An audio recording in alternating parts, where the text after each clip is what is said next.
Hi, I'm Warren Zenna, founder and CEO of the CRO Collective, and welcome to the CRO Spotlight podcast. This show is focused exclusively on the success of chief revenue officers. Each week, we have an open, frank, and free-form conversation with top experts in the revenue space about the CRO role and its critical impact on B2B businesses. This podcast is the place to be for CROs, sales and marketing leaders who aspire to become CROs, and founders who are looking to appoint a CRO or want to support their CRO to succeed. Thanks for listening. Now let's go mix it up. Hey everyone, welcome to this episode of the CRO Spotlight podcast. Again, Warren Zenna, I'm the founder of the CRO Collective, and this week I had the great pleasure to have a conversation with Roee Hartuv, who's one of the senior consultants over at Winning by Design. What a great conversation this was. He's just a really super smart person, and we got into a lot of detail around revenue leadership and how recurring revenue leadership models and processes and systems aren't enough without the right leadership. And I think just the way this conversation weaved in and out of different topics was really great. Just had one of those sort of sparky energy to it. So I really enjoyed it. I know you will too. So tune in and listen, and thanks for all of your support. You know, how did you sort of find yourself in the situation where now you're building revenue and go-to-market models? You know, I mean, most salespeople, they close deals, they make a lot of money, they become VPs, you know, maybe they own their own businesses. You know, you seem to have begun more consulting and sales, let's say engineering route. I'm curious to know like what part of brain you have that had you decide to move into this direction. Yeah, I'd say I always found myself, instead of chasing customers, trying to figure out what I can improve in the process, what's not working in the process, and try to fix that before I continue to chase my customers. So it's always like, all right, I have my targets.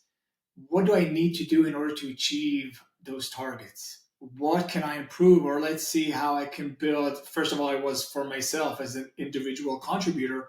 But then when I climbed the ladder, it's like I was always drawn to that process focused science approach rather than the art of the sale kind of approach. Yeah, it's interesting because you're speaking to something that is like this perennial question, which is what makes a good salesperson. You know, are we artists? Are we scientists? Are we both? You know, I like you, right? I'm really like a student of selling, and a lot of salespeople are. You get together with salespeople, and I have a lot of close friends. All we do is we talk about, you know, processes and stuff. It's like football. You could talk about, you know, how do you run a third and 6 or something, third and 8. But anyway, so I asked this question because, again, it's important for me as I'm developing. What I'm doing is identifying like what are the profiles of people that make good a fit for certain things. Mm-hmm. So what question I perennially ask is what makes a good chief revenue officer? Well, we're going to get into that more, but like, how do you sort of reverse engineer people who are successful at something and find out what it is? What I'm hearing from you, and it doesn't surprise me, you're a process person. You're like a scientific person. Yeah. So you have a natural curiosity of how things work. You're taking a clock apart. You're putting the clock back together again, right? So and actually, it reminds me how I started. I like to tell this story. When I was a young salesperson, I was mentored by a fantastic lady. She was brilliant. And she could go enter a room and start having a conversation, which is basically a sales conversation, but whatever it was, we were selling to life science companies and she had a PhD. Like, she could manage a room and start whiteboarding and sell our solutions. And I was like amazed by how she did that. And I was always trying to imitate her and how she does that. But it didn't work for me because I wasn't as smart as she was. I didn't have that presence in the room. She was also, she was very smart. She was also very good looking. And when she talked into a room, and we sold to white men. That's what we did. I understand. Everybody listened to her. Of course. And I tried to do the same, tried to whiteboard, and it didn't work for me. Yeah. So I had to find a systematic way to actually reach my targets. And yeah, that's where I came from. And that's where I started my pursuit of, hey, like there are people that are natural sellers, but for the most of us, it doesn't come natural. And yeah, So then it's interesting. So then you would say, I don't know if I'm hearing this correctly, but would you say then you fall into the category of people that it didn't come naturally to you and you had to figure it out? Yes. Okay. Definitely. It's interesting. I mean, for me, it was sort of the opposite, So interesting story. So I've told this before, but it's pertinent for this. So I was an artist. I was an art student. Yeah. I'm really more like my brain is really more of an artistical brain than a scientific one. Maybe. I'm not sure, but to some degree. So anyway, I grew up mostly doing creative work. It was everything communication related. I could speak really well.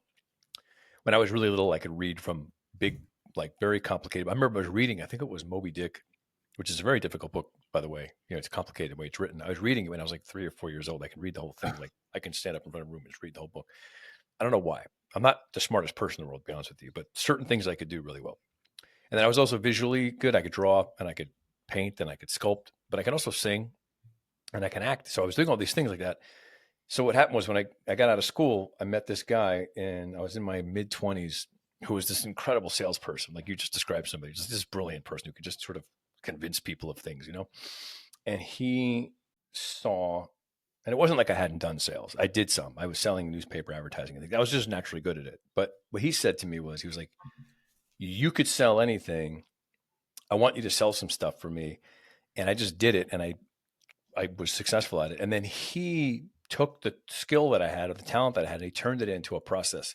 And I remember what happened, to your point. I had to mimic him for a while. I sort of had to act like him because he was the only example I had. I listened to how he did things and he was really good at it. He was like always on the phone and the way he handled stuff. And so it was funny. He was training me for years. We were working together side by side, and I started selling. And the people in the office would laugh because it was like there were two identical sounding people on the phone. Like we literally had the same cadence and voice and everything. And it took me a while, to your point, to make it my own. And it wasn't like him anymore. I had to sort of become him and then find my own version of it to become myself. And it took a while. And we still talk. We're very close. This is like 30 something years ago. We still talk. And I asked this because he and I talk about this a lot. And in the work I'm doing, more related to this conversation that we're going to have is, so what as you know, what I'm doing is I'm trying to figure out like how is revenue led? It's not just how much is it done, which is what Winning by Design does great. Like this is how you do it, right? Yeah. My point of view, and I wanted to talk to you about this, is it's as good as important as it is to have a process. You need to also have the right leadership for the process to work. And so I just don't believe that a classic C-suite, functional C-suite organization is really relevant anymore. I think that if you're running a revenue operation, you need to have a chief revenue officer who has a certain personality profile, like you and I are discussing. That's the reason why this is pertinent, who knows how to do that and can take a process and turn it into a cross-functional aligned like leadership thing. I think those are two things, not just one. You can't just have a CRO who's really good at it, and you can't just have a process for it. You have to have both. And so I wanted to talk to you about that a bit and your thoughts on that, because I don't know how much you Winning by Design talks about this specifically, but that's where I think we connect. We have to talk about that because if we don't, all our project will fail, right? When we come in, help design, build, implement the processes, right? And the frameworks and everything that we talk about, whether it's the sales team or the marketing team or even the customer success team, it's all about change management. And the number one thing in change management is to have that leadership with a vision that leads the way, that tells the entire organization, this is where we're going. This is why we need a process in place.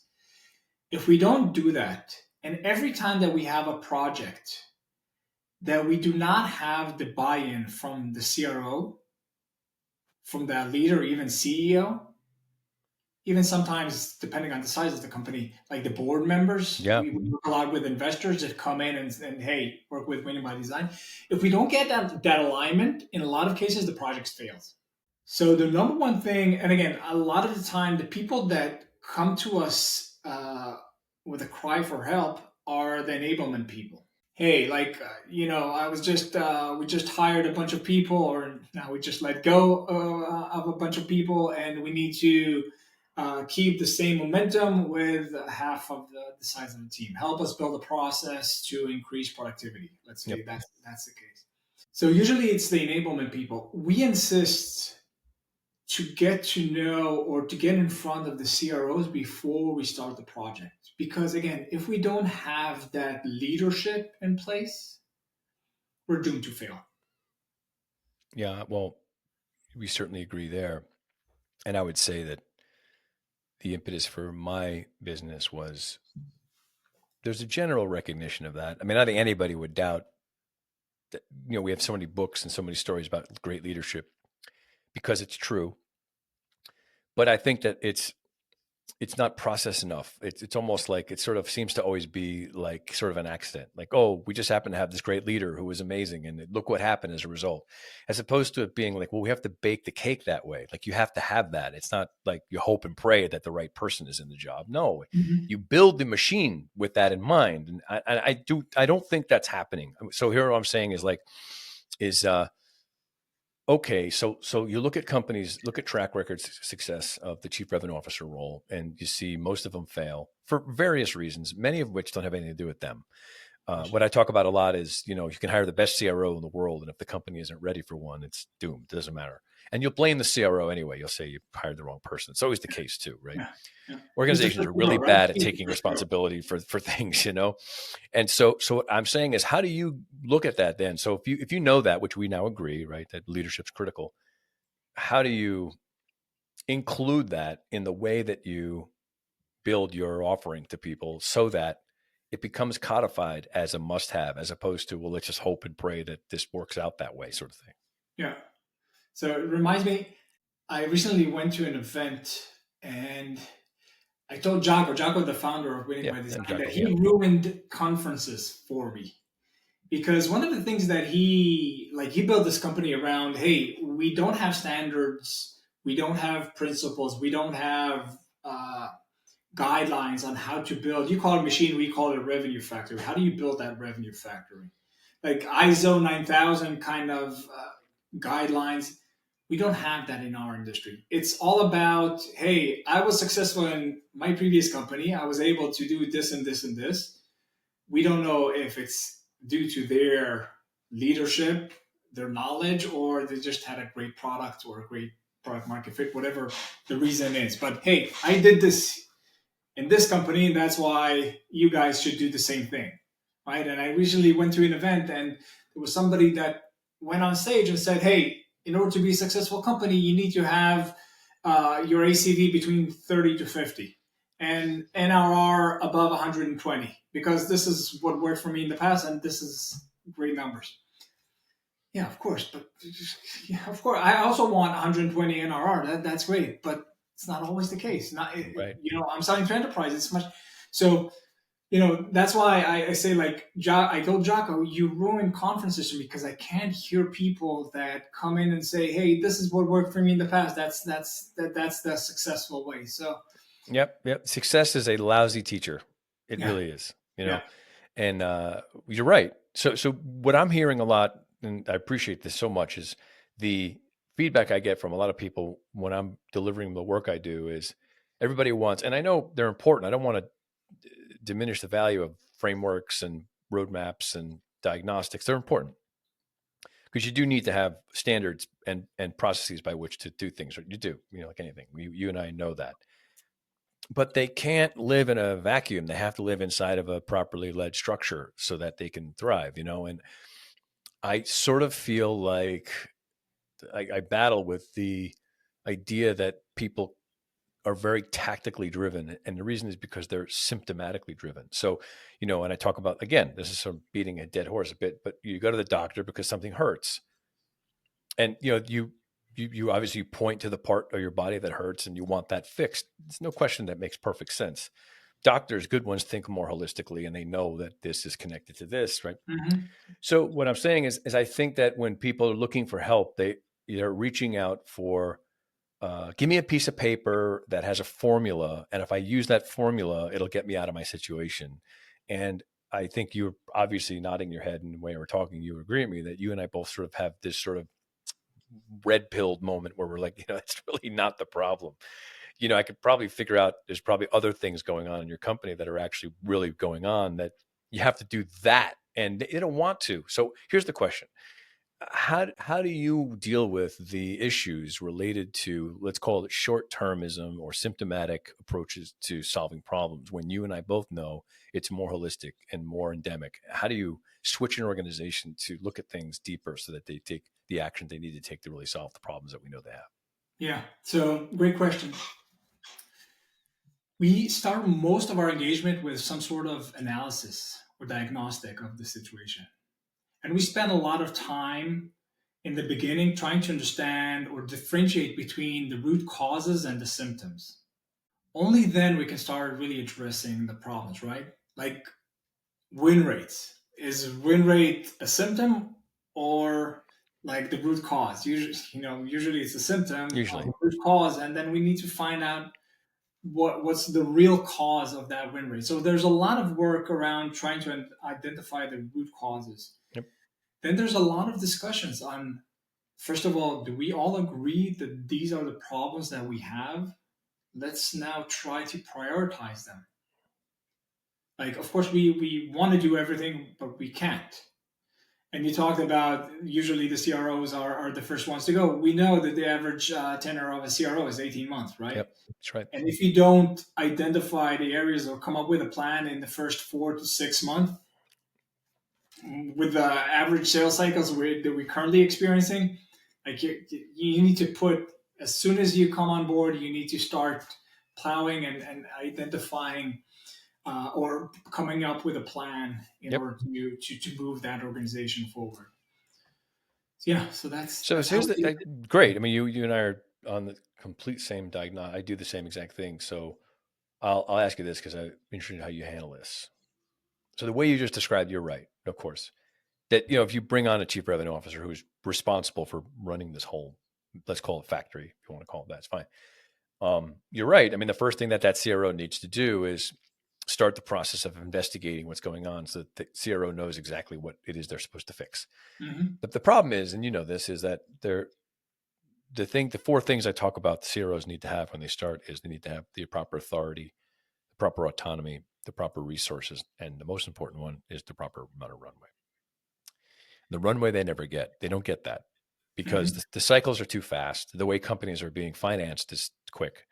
Everyone's evaluating everything within probably 2 or 3 quarters. That's how the truth is told to them, which is a preposterous way to measure anything. But that's the way they do it because the market moves that quickly, and they need to move that quickly because the way in which the finance organizations run their portfolios is they all have them on the same model of speed, and they need to see a certain growth. And they have to codify some methodology across all their businesses, or else there's no way for them to look at a dashboard and make sense of it all. But it doesn't make sense anymore because companies are not being led that way anymore. And so what I see is that when a CRO starts, let's just say that they do get, which is very rare. Let's say they do get the agreement from the board and the CEO that they need to do a diagnostic first. But just say they're able to convince somebody. They read your books, they read my stuff. They go, okay, this makes sense. You and I both know that it will take a lot longer than they think to get the truth out of this situation. And they don't have a process for it either. So they don't really know how to do it, which is why they hire guys like you and me to come in and do that for them. But it's still not enough because you and I both know they probably need 8 months or so to really figure this out, right? Yeah. It's not easy. And who the hell wants to turn the machine off for that long to do it? There's no way we're going to do that. So we'll get it halfway done. And I tell people it's worse for you to do it halfway than do it not at all, because the half of the story will give you a worse false idea of what's going on than doing what you're already doing. You should do it all or don't do it at all. So I'm curious to know what your thoughts are on that and how you manage that problem. So it's a fantastic point. We sometimes see that we call it again, when we come in and work on that change management, there's a lot of how much is the organization capable of undergoing that change? And it changes from company to company. And as you said, like the runway, some companies do have, especially nowadays, we see that they are getting a bit more runway to make the change. So let's look at the situations, right? I had a company a few months ago. It was a major change, everything from ABM strategy to sales to BDRs to customer success. After we started to roll out the changes, we started to notice change fatigue. We started too fast.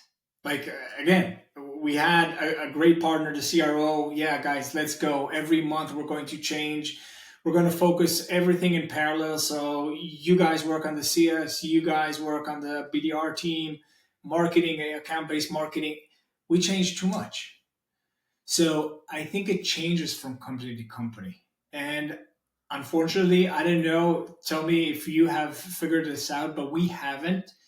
Try to identify how much the company is capable of, adopting, changing, and at what speed. Yeah, And I that's don't either. something like, and you, I would have thought that based on, let's look at the enablement team. Mm-hmm.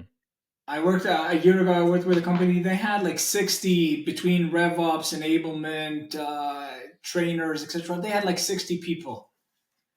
They were a big company, massive company, and I thought, okay, so we have all the resources. I can just orchestrate the entire change together with my partner on the chief strategy officer. Mm-hmm. We're going to orchestrate that.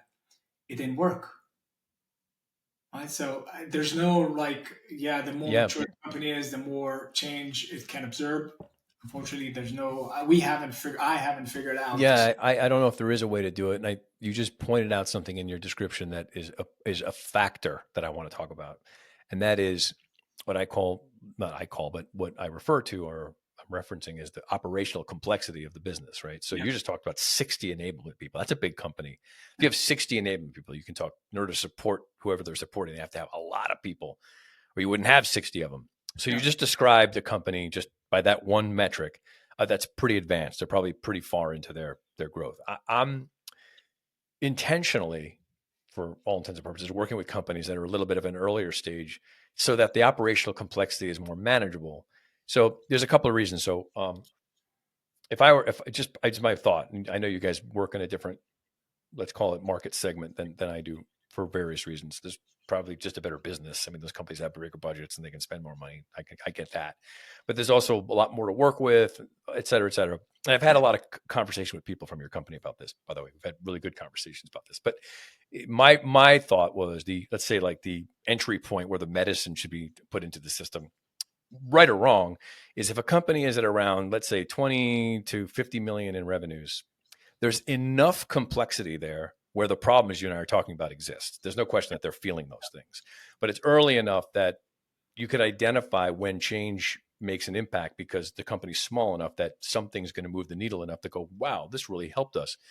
And also it's sustainable enough because the company's small enough they can withstand like what is required. Because like any commitment, I'll use a really gross analogy, but it's a good one. It's like, it's easier to get out of a marriage in 3 years than it is to get out of one after 20 years, right? So you just got more shit on the transom that you're like, weigh the differences, like the cost analysis is like, well, maybe I'll just stick this out, and if it's early enough, you're willing to make bigger risks because you're not in it deep enough, but you're in it enough that you want to make it work. So that solves it for us, is that we can say, all right, at 20 million, you've got a business, you've got customers, you can do some ICP identification, et cetera, and you can modify things that will make a huge difference for you when you're 5 times as big. Whereas if I meet a company that's at 250 or 500 million in revenues, that's a freaking complicated thing to solve. And I can understand exactly why it is that trying to push a lot of different change management initiatives across that organization is going to create problems that it's hard to figure out. What's your thoughts on stages in terms of this? Same thing. Like, yeah, if it is up to me, I would have day in and day out. I would work on that 20 million ARR companies. They're much more flexible in observing what we believe are common practices or are the right processes to put in place. Mm-hmm. Yeah, I look at it like a company I call it a growth stage company, like a 25, 30, $50 million company Yeah. is like an eager teenager. Yeah. Like they're just brilliant enough to be great at something, but they don't know enough yet to know it's right. So they're very amenable to making changes, right? Mm-hmm. Once you and I became, in our 40s, we're like, all right, I'm not learning new tricks. It's really hard to teach us anything new, Yeah. right? We think we know everything at that point. I think companies are the same way. So to that end, right, I'm kind of curious to know, when you work with companies, how do you assess that company is a good fit for what it is you're trying to diagnose and implement? Like, do you ever say, this company, we can't work with you? Like, this won't work for you guys? I don't think we have. Like our principle or our segment is B2B recurring revenue. Okay.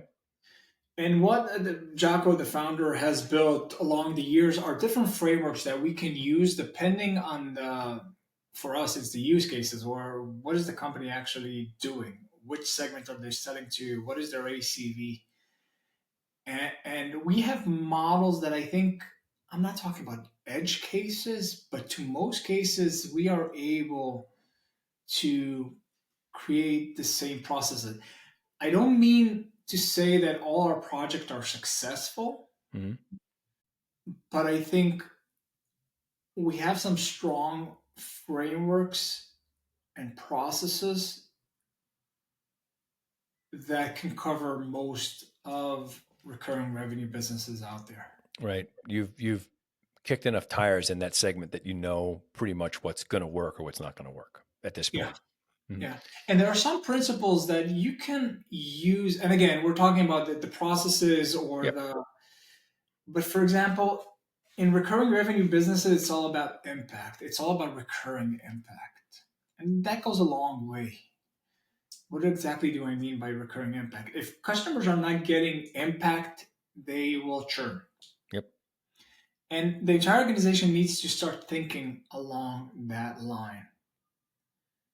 I'm selling on impact, I'm onboarding on impact, I'm renewing on impact. All these things need to happen. So this is just one example that this is a framework that works in every situation of recurring revenue.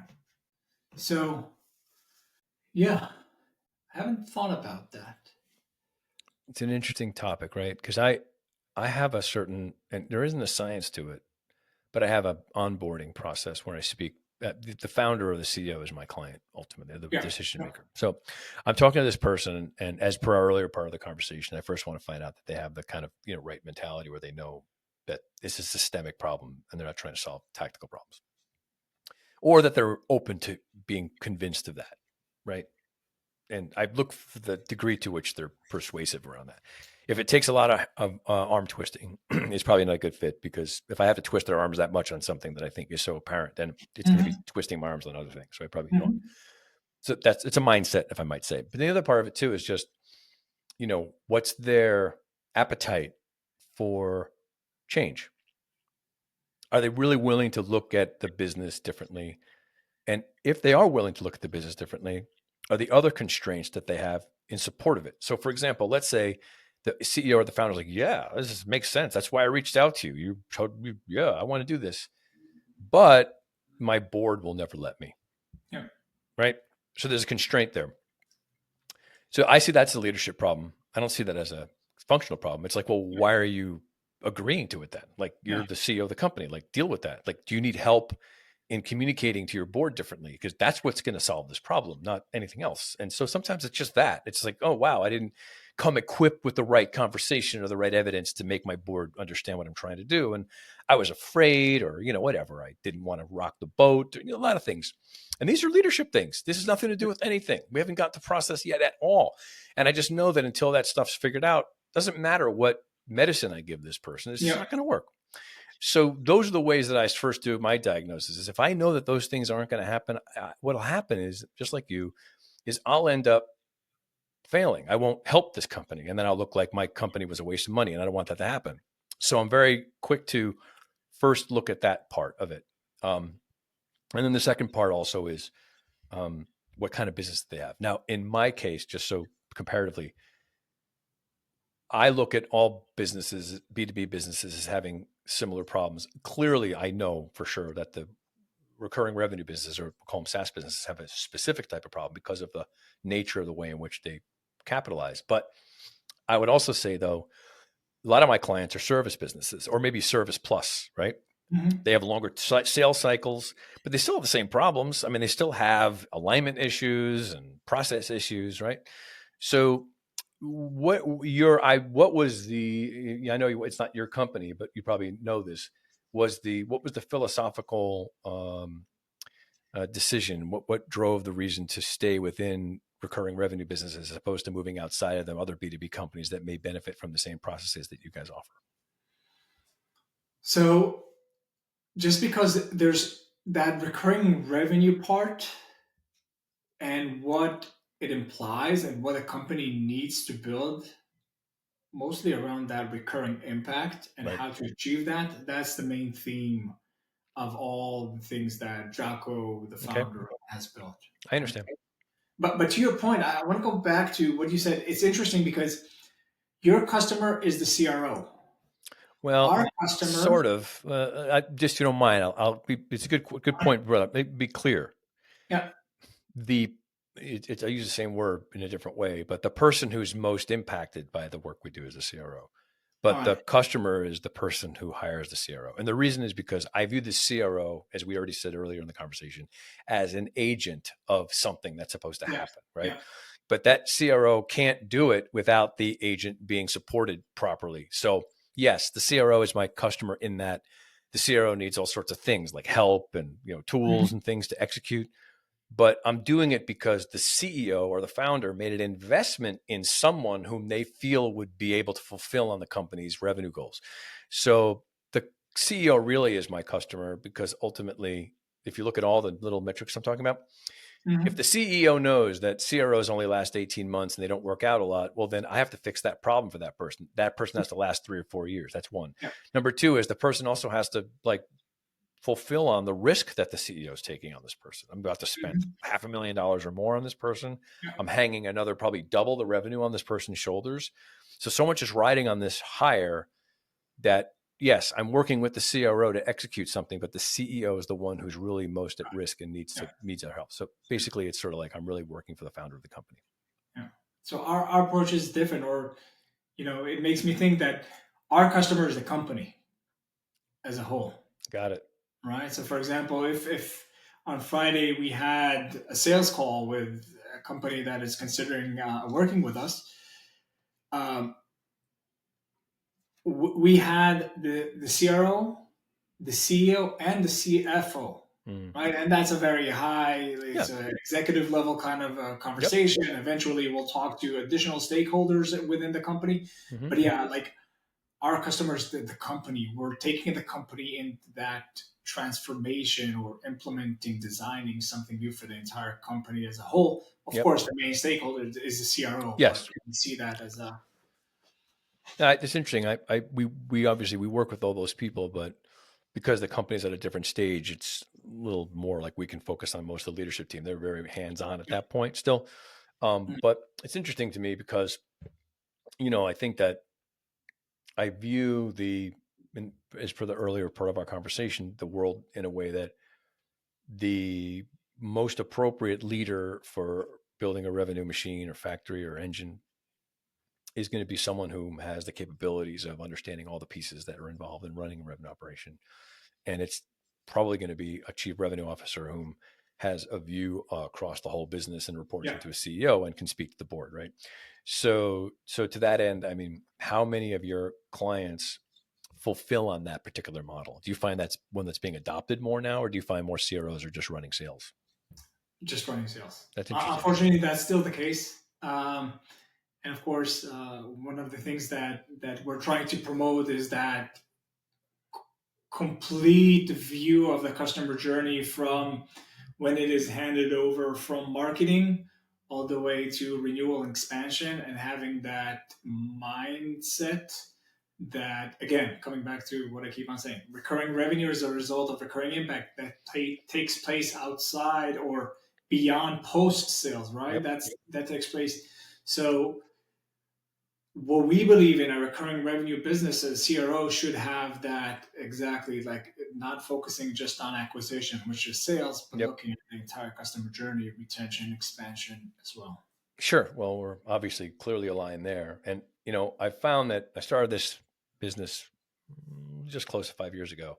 When I first started this, there was almost no CROs that were overseeing the whole thing. I mean, every CRO was from sales and got promoted to CRO, and now they just run sales with a C-suite title. Most of the time, it was because they didn't want to let go of this person, so they gave him a C-suite title to keep him around. It was nothing more. It was very almost like a vainglorious type of title. That doesn't mean that there weren't some CROs who had a little bit more higher profile. Certainly, you look at enterprise businesses; those guys are like superstars and stuff. But at the companies that you and I are talking about, the CRO is pretty much someone that ran sales and had a partner like a CMO and stuff. And I just saw the problem. So I'm seeing a shift. I'm seeing more. And the way I look at it, it's weird. I'm trying to find what's the evidence out there. I look at job descriptions. So I look at the CRO job descriptions, and they're changing. So I'm seeing a lot more job descriptions now that talk more about we're looking for someone to oversee our entire revenue. It's good to see the language is changing. Whether or not they implement it that way is a different story, but they're looking for it. So my question to you then is, if we're in agreement generally on that, what are your thoughts in the place that you're in terms of this winning by design, having the influence you have over the marketplace, how that can change? Like, what's the way in which you believe companies can start to make the shift to thinking about, and let's just say that you and I agree that the CRO is the right person. We can argue that different time. How do you get companies to just sort of like change the paradigm and think about the CROs differently so that you do have that leader in place? Yeah. So again, it's all about that. We point out where revenue is coming from. Let's break it down between acquisition, retention, and expansion. And we're talking about that 30, 50, and above kind of ARR range. Well, most of it's come from retention. Yep, 100% it does. No question about that. And in our first conversation, we do some math, like Excel. Like, hey guys, what do you think? What is your current retention rate? How much does it cost you to acquire a new customer than retaining and focusing or even expanding that? We have that conversation. Now, we all know that. It's one of those things that, of course, we all know that retention expansion comes at a fraction of the cost of acquiring new customers. But we're still, because we're all, or most of our CROs that we're talking to come from sales, they are in that acquisition growth mindset. Well, in order to grow, I need to acquire new business, right? New customers.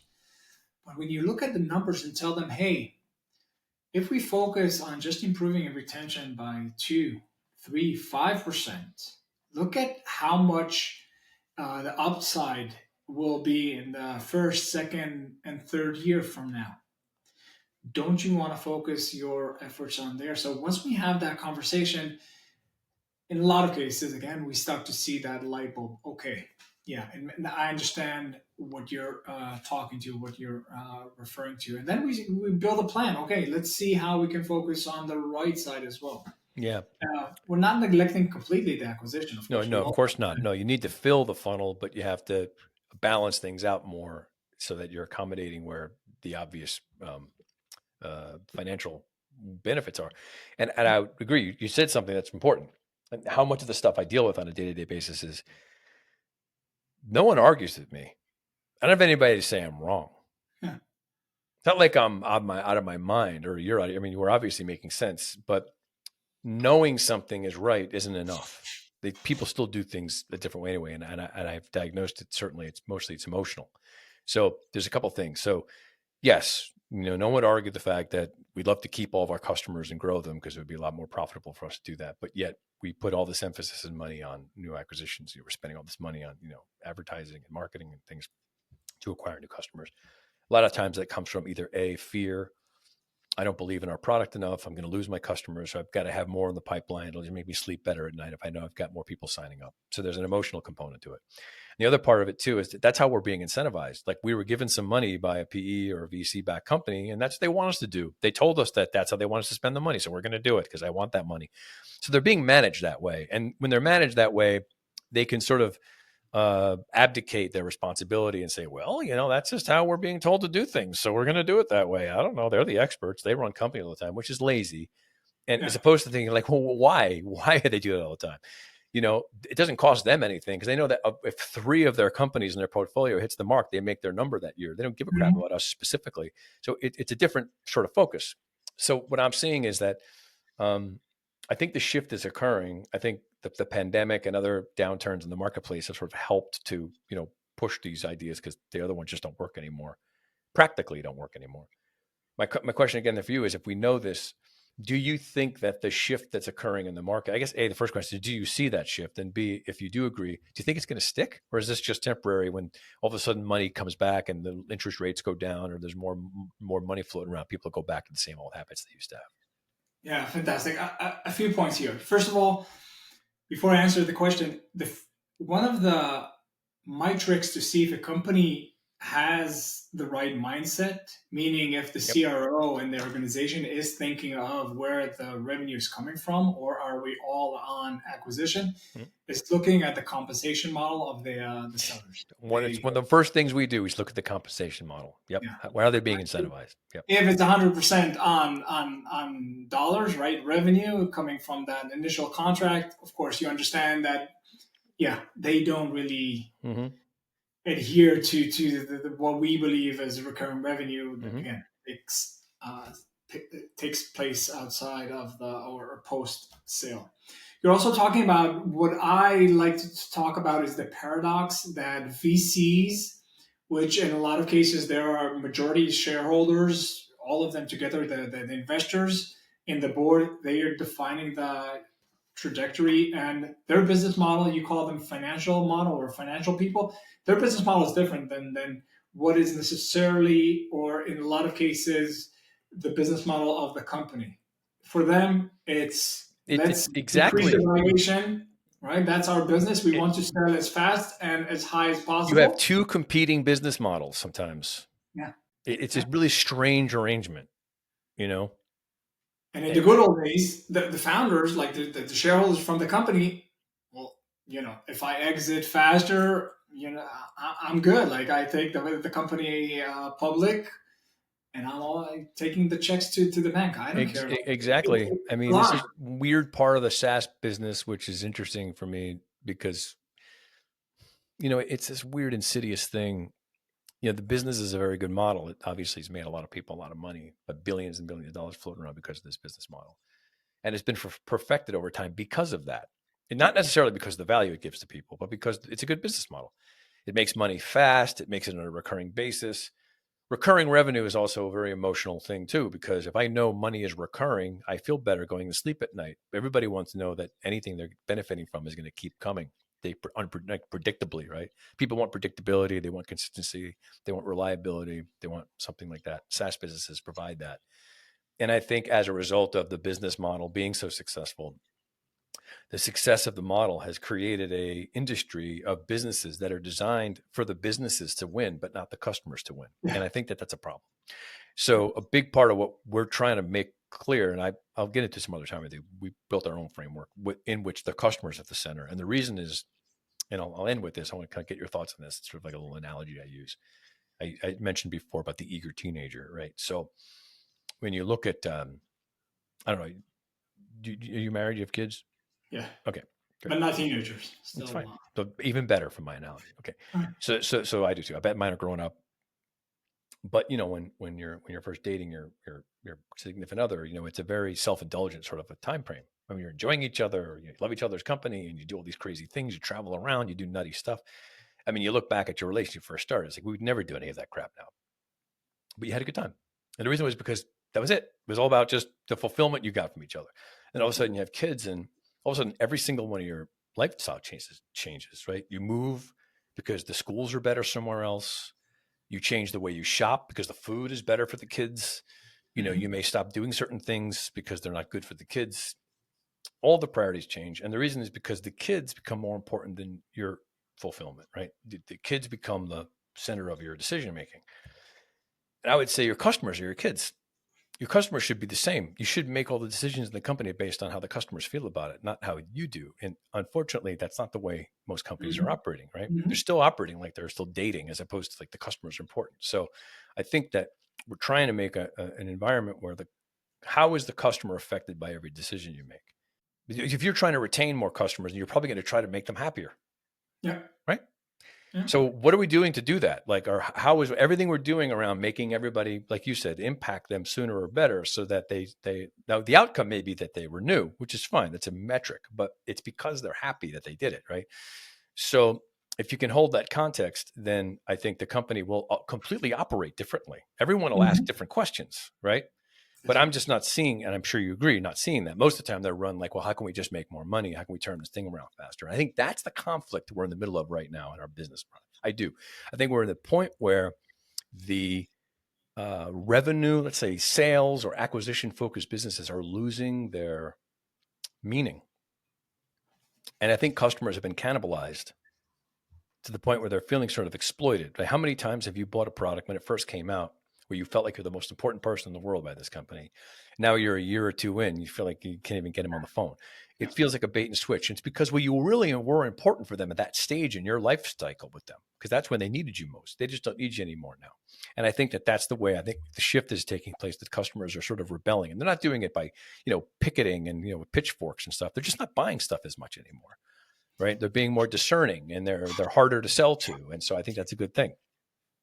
And there's a lot of other signals, and I don't know the answer. Like, yeah, I don't either. Because on the one hand, you see like investors like Bessemer saying, "Hey, rule of 40 is dead. Now it's the rule of X," right? That talks about profitability and how free cash flow. So that's a good indication. However, I did hear Jason Lumpkin, fantastic, right? Very one of the best out there, and he's still like chasing or searching for that triple, triple, double, double, double. He's still looking for that. He says like, this is our business model. It doesn't matter. I'm just looking for those 2 to 3 to 4 winners, and all the rest. Like, that's what I'm looking. That's my business model is based on triple, triple, double, double. And that's a conflict that you talked about. There's also like the public investors. We don't have IPOs, right? And yeah, one of the reasons is that the public investors told the private investors, don't sell us these companies that not even profitable, but they don't have a roadmap to become profitable, as we saw in 21 and 22. It's like, we're not buying the stuff anymore. So like, don't even try. And we see a lot of companies, there are zombie unicorns out there, right? Yeah. Companies that haven't done that trick, that missed the train, they didn't do an IPO, and now they had valuations of much higher than what they can now get by becoming public, and zombie companies. So there are a lot of them out there. So there are different signals that we're looking to see if the market has really changed. And I think a lot of it goes back to the people that are calling or showing the way, which are the investors that sit in the boards and our shareholders. And yeah. I think they're defining the strategy if companies are doing that transition or not. So it all really ultimately does come down to economics. I'm not naive, I know that, but at the same time too, there's a point where we've overstimulated the marketplace and the consumer base to the point where we've created an environment where they're just not listening anymore, and you have to do something different, or else it's running out of gas. I don't think that's going to change. Mm-hmm. So look, this is great. I mean, I really appreciate this conversation a lot. So I think this will be a really good conversation for people to listen to. So thank you. So what are you up to, and what's going on next for you, and how could we help you communicate what you want to the people listening to this in your world? What's happening with your company, with yourself, and what do you want people to know about you and Winning by Design? Yeah, Winning by Design. So as mentioned, we want to create that ISO 9000 for recurring revenue businesses. We have created frameworks and processes to slightly improve the chances of companies succeeding, right? And you see the average success rate of the companies that, from seed all the way to going public, and the numbers are against us. In a lot of cases, there's things outside of our ability to change, but we believe that companies should not fail because they have the wrong go-to-market strategy and processes in place. And that's what we're trying to change. There's some frameworks such as the bow tie, which looks at the entire customer journey from left to right. That's a major part of what we're doing. We're talking about impact. right? It's all about impact. It's all about recurring impact. That's what will get us to recurring revenue. And a lot of other things that we're trying to introduce to create that standard across our industry that we currently think that there are currently no standards out there. Well, great. Well, again, like I said, I'm a huge fan, always have been. And it's really great to have you here. And great, thanks for the great conversation. Yeah, and I'm sure you and I will be talking more about this stuff. And appreciate your time. So great. Thank you so much. Thank you. Thanks again. Right.